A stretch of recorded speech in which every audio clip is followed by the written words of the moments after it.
Hi friends, இன்றைக்கி என்ன பார்க்க போகிறோன்னா சப்பாத்தி குருமா. இந்த குருமா சப்பாத்திக்கு மட்டும் இல்லை, இட்லி, தோசை, பூரி, பரோட்டா எல்லாத்துக்குமே நம்ம செஞ்சு சாப்பிட்லாம். இந்த ரெசிபி செய்கிறதுக்கு முன்னாடி ஃபஸ்ட் டைம் என்னோடய வீடியோ பார்க்குறவங்களா இருந்தால் மறக்காமல் சேனலை லைக் பண்ணிட்டு சப்ஸ்கிரைப் பண்ணிக்கோங்க. வாங்க எப்படி செய்யலான்னு பார்க்கலாம். ஃபஸ்ட்டு ஒரு குக்கரில் 100 கிராம் பச்சை பட்டாணி 8 மணி நேரம் ஊற வச்சு எடுத்துக்கிறேன். 4 உருளைக்கிழங்கு இது கூட சேர்த்து உப்பு போட்டு நான் வேக வச்சு எடுத்துக்கிறேன்.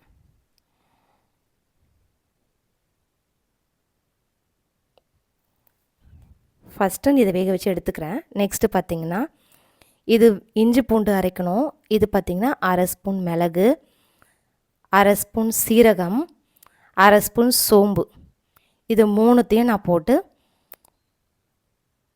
கொஞ்சமாக கொரகொரப்பாக அரைச்சிக்கிறேன். எல்லாம் 1/2 ஸ்பூன் போட்டுக்கோங்க. மிளகு, சீரகம், சோம்பு 1/2 ஸ்பூன் போட்டு கொஞ்சம் கொரகொரப்பாக அரைச்சிக்கிறேன். இந்த மாதிரி அரைச்சிக்கிறேன். இது கூட ஒரு 5-6 பல்லு பூண்டு, ஒரு துண்டு இஞ்சி, ஒரு பட்டை, ஒரு 10 சின்ன வெங்காயம் நான் சேர்த்து அரைச்சிக்கிறேன். நல்லா நைஸாக அரைச்சிக்கோங்க. நெக்ஸ்ட்டு பார்த்திங்கன்னா ஒரு கடாயில் நான் தேவையான அளவு எண்ணெய் விட்டுக்கிறேன். எனக்கு ஒரு 3 ஸ்பூன் தேவைப்படுது. நான் ஒரு 3 ஸ்பூன் விட்டுக்கிறேன். இதில் பார்த்திங்கன்னா கிராம்பு, பிரிஞ்சி இலை, பட்டை 2, ஸ்டார் அனீஸ் 1, கடற்பாசி கொஞ்சோண்டு சோம்பு போட்டு நான் தாளிச்சிக்கிறேன்.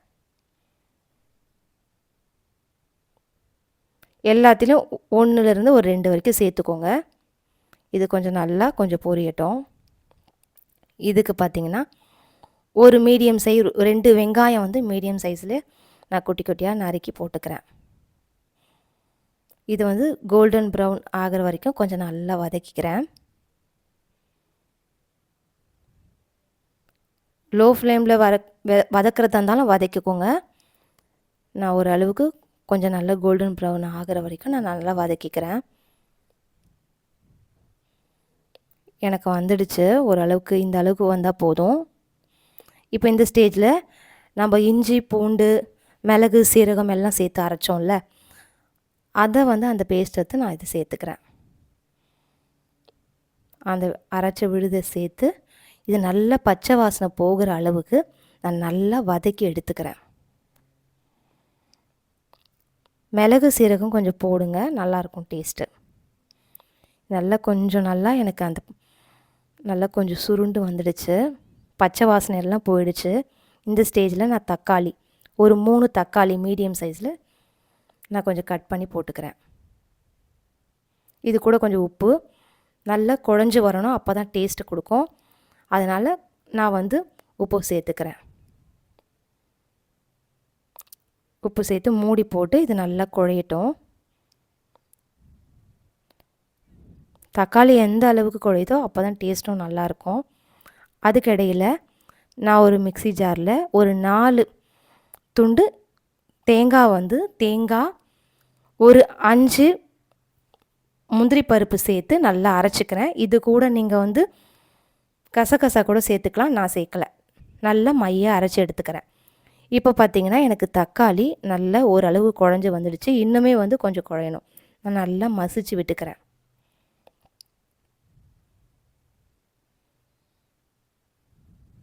இது நல்லா மசிச்சுக்கிட்டேன். எனக்கு ஓரளவுக்கு கொஞ்சம் நல்லா மசிஞ்சு வந்துடுச்சு. இந்த ஸ்டேஜில் பியூர் மிளகாத்தூள் அது 1 ஸ்பூன் சேர்த்துக்கிறேன். 1 ஸ்பூன் பார்த்திங்கன்னா தனியாத்தூள், கொஞ்சோண்டு 1/2 ஸ்பூன் நான் மஞ்சத்தூள் சேர்த்துக்கிறேன். குழம்பு தூள் போடாதீங்க, பியூர் மிளகாத்தூள் போடுங்க. இதை கொஞ்சம் நல்லா வதக்கிக்கிறேன்.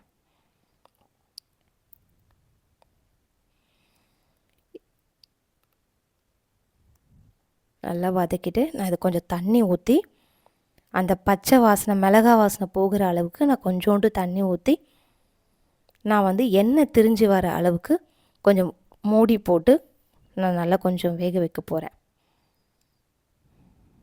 இது எண்ணெய் பிரிஞ்சு வரட்டும்.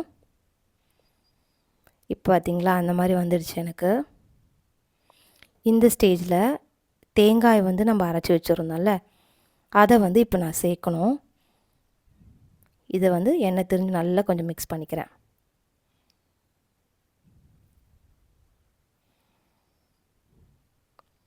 இப்போது தேங்காய் முந்திரி அரைச்சி வச்சுருக்கோம்ல, அதை சேர்க்கணும்.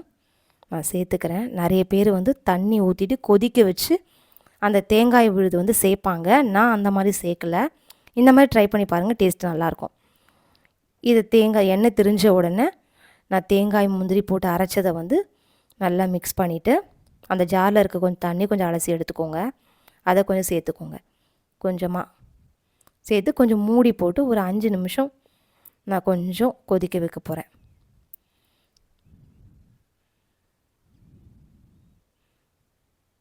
அவ்வளோதான். எனக்கு கொஞ்சம் பார்த்திங்களா எண்ணெய் திரிஞ்சு இந்த மாதிரி வந்துடுச்சுங்களா, கொஞ்சம் திக்கான மாதிரி இருக்குது. இந்த ஸ்டேஜில் தான் நான் வந்து வேக வச்ச பட்டாணி உருளைக்கிழங்கு நல்லா மசிச்சு விட போகிறேன். உருளைக்கிழங்கை இந்த ஸ்டேஜஸ் கலந்துக்கோங்க. கையாலே கொஞ்சம் நான் மசிச்சு வச்சுருக்கேன். அந்த உருளைக்கிழங்கு நான் சேர்த்துக்க போகிறேன். நல்லா மிக்ஸ் பண்ணிக்கலாம். இப்போ வந்து நான் 5 பேருக்கு நான் வந்து இப்போ செய்கிறோம் இந்த குருமா. அதுக்கேற்ற மாதிரி நான் தண்ணி சேர்த்துக்கிறேன். நீங்கள் உங்களுக்கு திக்காக வேணும்னா நீங்கள் அதுக்கேற்ற மாதிரி கொஞ்சமாக தண்ணி விட்டுக்கோங்க. 5 பேர் சாப்பிடணுன்றதுக்காக நான் கொஞ்சம் ஓரளவுக்கு நாங்கள் தண்ணி விட்டுக்கிறேன். நீங்கள் வந்து கசகசா முந்திரி கொஞ்சம் அதிகமாக போட்டிங்கன்னா உப்பு சேர்த்துக்கிறேன். கொஞ்சம் நல்லா திக்காகிடும். இன்னுமே உங்களுக்கு திக்னஸ் நல்லா வேணுமோ, திக்காக இருக்கணும் அப்படின்னா நீங்கள் முந்திரி பருப்பு இன்னும் கொஞ்சம் ஒரு 10 முந்திரி பருப்பு கூட போட்டுக்கலாம். கசகசா போட்டுக்கோங்க, நான் சேர்க்கலை, நீங்கள் சேர்த்துக்கோங்க. அவ்வளோதான். உப்பு போட்டு புதினா கொத்தமல்லி நான் தூவி மூடி போட்டு கொதிக்க விட போகிறேன்.